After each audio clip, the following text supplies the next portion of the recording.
Desperate Gen Z job seekers are paying Etsy witches $5 to cast a spell that they would get a job and someone else wouldn't. Yes, so many LinkedIn applications, so little responses. So Gen Z is getting very desperate, and instead of doing normal Christian things like praying to God or networking with fellow people or finding encouragement in this, they're now calling upon evil to punish someone else so that they get the job. Yes, this is where our culture has become. I know, we live in a culture that says love and equality, everybody get along. So why is it okay then, culturally, to punish someone else for $5 so you get the job?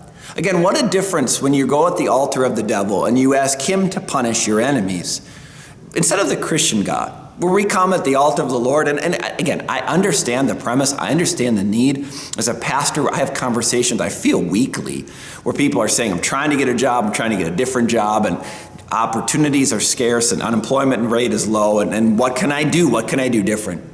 But I'd argue to you that when you worship at the altar of evil, even if it's $5, even if it's an Etsy witch, even if you're offloading some of your responsibility to some woman on TikTok, there is a concept here that I'm going to punish you so I am blessed. And if you want to worship and pay for evil to punish others, I just wonder when that starts to bite back at you. Psalm 129. On my back, plowmen have plowed. They have made their furrows long. The psalm describes how we feel sometimes, where on my back, I'm hurting. Plowmen have plowed. People have hurt me. My life isn't the way I want to. I'm suffering. It's not great. I get it, right?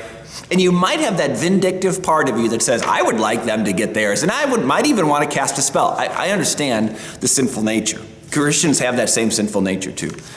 But what a great thing in these psalms to say, and in your life to say, Lord, I feel this suffering. Help me. Forgive me, restore me, bless me, and bless others. That's a great thing about being a Christian. I never pray for evil upon people. I pray for blessing. I pray for restoration. I pray for everybody to get a job. And nobody pays me for those prayers.